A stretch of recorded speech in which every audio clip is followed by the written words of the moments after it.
Okay, so let's set the scene. The date is February 2nd, 2026. We're in Cologne, Germany. Right outside the MMC studios. And the air is just electric. It's a cold night, but the flashbulbs are going off so fast it's like a strobe light. It's the 25th anniversary of the Lambertz Monday Night Gala. Which is a huge deal on the European social calendar. I mean, this is the place to be. You've got influencers everywhere, reality stars, the usual high society crowd. But then the whole mood just changes. The noise kind of dips. Yeah, you can almost feel it in the footage from last night. Because walking onto that carpet isn't just another celebrity, it's a legend. He's 77 years old. Exactly. And he's not there to just fade into the background. This is what the press is calling a very rare public outing. And it's all to signal this massive, massive career gamble. We're talking about a man who defined romance for a generation. The numbers are just staggering. 45 million albums sold. Nearly 4,000 concerts. And after all of that, he's betting everything on a completely new, stripped-back chapter. The cameras flashed. The crowd froze. And just like that, the legend was back. Welcome to StarScope Report. It's great to be here. And honestly, today's deep dive is special because we're not just talking about a comeback. We're looking at a strategy for longevity, how you survive in this business. I'm Jordan, here with the analysis. And I'm Jamie, here for the story. Today, we are unpacking the huge resurgence of Chris de Burgh. And yes, if you're thinking, wait, the lady in red guy, it's him. But the story happening right now in 2026 is so much bigger than one song. Oh, way bigger. We've got his breaking news appearance in Germany, a really shocking royal family connection that was just revealed. And this incredibly emotional family backstory with his daughter, Rosanna. Plus, we have to talk about this risky 50-low solo tour. I mean, what a bold move. Let's start right there. Yeah. The headline that's all over the music press this week is 50 years, one man, no band. That's the whole premise of the 50-low tour? It's a clever name, right? 50 for the anniversary, solo for the format? And that format is kind of terrifying when you really think about it.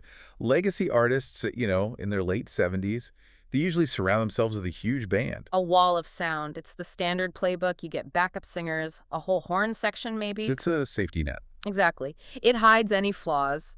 If your voice cracks a little, the lead guitar takes a 5-minute solo while you grab some water. But he's doing the complete opposite. He's stripping everything away. It is just him, a guitar, and a piano. That's it, entirely alone. Which is him going right back to the beginning, isn't it? It's the troubadour style. Before all the fame, he was just singing for guests at his parents' hotel, Bargy Castle. He's closing the circle. But just imagine it. You're 77, standing on a stage for 2 hours with absolutely nowhere to hide. Every single breath, every chord, it's all exposed. And to really get why this is such a big deal, you have to look at where he started. He signed his first contract way back in 1974. And there's this great story in the source material where he talks about holding his first album far beyond these castle walls.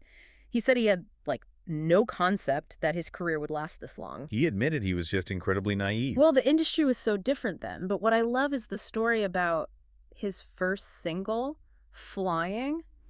In the UK, the US, it did nothing. Total flop. And in Brazil. A monster hit. It stayed at #1 for 17 straight weeks. Can you imagine the emotional whiplash of that? You're sitting in Ireland thinking your career's dead on arrival. Right, wondering if you need to go back to managing the hotel or something. And meanwhile, in Brazil, you're bigger than the Beatles for 4 months. He said he thought he was an overnight star, but the reality was a real slog. Yeah, he described his early strategy as turning lights on around the world, just looking at a map and trying to light up one country at a time. And now, 50 years later, he's taking that same one-man engine back out on the road. The logistics for this 2026 tour look intense. He's hitting Canada really hard. Oh, absolutely. March and April, it's a grueling coast-to-coast run. Kicking off in Kitchener, Ontario, but then he's playing the legendary Massey Hall in Toronto. Okay, let's just pause on Massey Hall. That's not just any venue. It's like the Carnegie Hall of Canada. The acoustics in there are so pure, they expose everything. There's no hiding in Massey Hall. None. If you're even slightly off-key, the person in the last row of the balcony will know it. But then, and I think this is so cool, he's mixing in these much smaller, almost unexpected stops, like the Brockville Arts Center. He's never even played there before. And he's going all the way out to Newfoundland. To the Jag Soundhouse in St. John's. That Newfoundland show is going to be special. With the deep maritime and Irish storytelling traditions there, it's going to feel very intimate. Almost like he's trying to recreate that old Bargy Castle vibe. And right after that, he flies back for a huge European leg in July. Open-air shows in places like Cologne, German castles. It's a victory lap for sure, but it's a victory lap he has to earn every single night. No drummer keeping time for him. It's all on him. It really makes you wonder, why do it? He doesn't need the money. I think it's the connection. When you strip away the band, that connection to the audience is just, it's pure. And for a storyteller, that's the real addiction. But if you think a solo tour is the only reason he's in the headlines, just wait until you hear who's on that red carpet with him last night. Coming up, we're looking at the woman standing right next to him, a former Miss World with a truly heartbreaking backstory that changed this rock legend forever. And later, the royal family secret that absolutely nobody saw coming. Yeah, welcome back to StarScope Report. So we're back in Cologne, Germany last night, the Lambertz Monday Night Gala. And you just have to picture the guest list. It's so wonderfully weird. You've got LaToya Jackson, Audrey Tautou from Amelie, And Ralph Mueller, the bodybuilder actor. It's just this bizarre, amazing mix. but all the cameras, they were really focused on Chris de Burgh and his daughter, Rosanna Davison. And for anyone who doesn't know, Rosanna is way more than just the rock star's daughter. She was Miss World back in 2003. Right, but what's so interesting is how she's pivoted since then. She didn't just become a socialite. She's now a respected nutritionist and an author. She really built her own brand. And that's the contrast, right? Looking at the photos from last night, you see the glamour, but the reality underneath it all is so much more relatable and, well, painful. Yeah, the sources really dig into this. Rosanna has been incredibly open about her journey to becoming a mother. And it was devastating, not just a brief struggle. She had 14 miscarriages. 14. I can't even process that number, the toll that must take on a person, on a family. And there's this one quote from Chris de Burgh that just gets you. He admitted that when he finally found out she was pregnant via surrogate, he just burst into tears. That one moment, it just totally changes how you see him, doesn't it? He goes from this smooth, lady in red icon to just a dad, a granddad. And the nickname, Bam Bam Bam. It's perfect. That's his grandfather nickname. It completely humanizes him. But this isn't just a personal family story. This is where it becomes so relevant today. Rosanna has used her platform to advocate for surrogacy legislation reform in Ireland. Which is huge. She's taken that personal pain and is turning it into political action. Having a high-profile name like hers fighting for that, it really moves the needle. So in 2026, the de Burgh name isn't just about music anymore. It's about health advocacy. It's about changing laws. Exactly. It adds so much depth to that red carpet appearance. They're not just smiling for the cameras. It feels earned. So we have the rock star and the advocate. But it turns out there's also a bit of blue blood in this family tree. The big 2026 plot twist is coming up next. Stay tuned to find out which senior member of the British royal family is actually Chris de Burgh's cousin. Hint, she is the future queen. And hey, if you love uncovering these hidden celebrity connections, this is a great time to hit that subscribe button. Yeah. We've got so many more of these deep dives coming. You really don't want to miss what's next. But for now, let's get back to this genealogy bombshell. Okay, let's unpack this. We're calling it the 2026 genealogical bombshell. It turns out Chris de Burgh, and so Rosanna too, are distant cousins of Kate Middleton, the Princess of Wales. This sounds like one of those wild internet rumors, but it's true. It all checks out. It traces back through Chris de Burgh's grandfather, General Sir Eric de Burgh.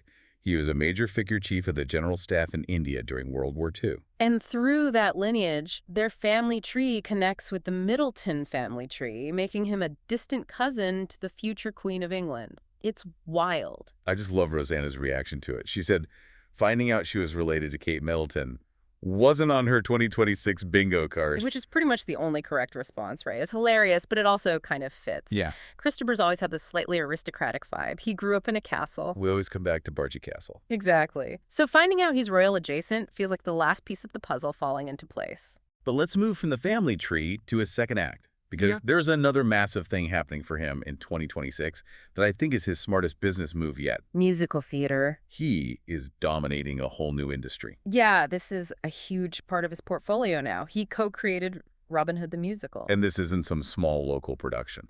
Oh no. It's a smash hit in Germany, Austria, and Switzerland. The numbers are just insane. In the small city of Fulda alone, it sold 200,000 tickets. 200,000 in one town. That's incredible. It is. And it proves he understands intellectual property. Look, at 77, you can only play so many concerts yourself. But a musical? It scales. It scales. It can run in 3 cities at the same time without him even being there. It's the difference between being a performer and being a composer. It completely diversifies his legacy. He's the troubadour on stage, but he's also the creator behind the curtain. And that is the key to longevity. You have to pivot. You have to find new ways to tell your stories. So as we wrap this up, let's look at the whole picture for 2026. He's 77, touring solo. He has a hit musical. He's on red carpets with his daughter, who's a major advocate. And we can't forget, 2026 is also the 40th anniversary of The Lady in Red. A song that hit #1 in 47 countries. 47. Just think about that number today. With streaming and algorithms, that kind of global dominance is almost impossible. He once said his goal was to turn lights on across the globe with his music. Looking at the tour schedule, from Newfoundland to Cologne, the lights are definitely still on. They really are. What stands out to me is just the resilience. He thought he was an overnight star, but learned it was a slog. And 50 years later, he's still willing to do the slog. That's the troubadour spirit. But here's the question I want to leave you with. In our era of viral moments and 15-second fame, can this kind of storytelling survive? Chris de Burgh is betting his entire 50-year legacy that it can. That one person, a piano, and a story is still enough. The question is, will a new generation listen? That's the million-dollar question. But, if 200,000 people in one small German town are any clue, I think the appetite for a good story isn't going anywhere. You've been listening to StarScope Report, where Jordan and Jamie uncover the stories shaping Hollywood, music, and pop culture. Thanks for tuning in, and don't forget to subscribe for more stories that keep the stars shining.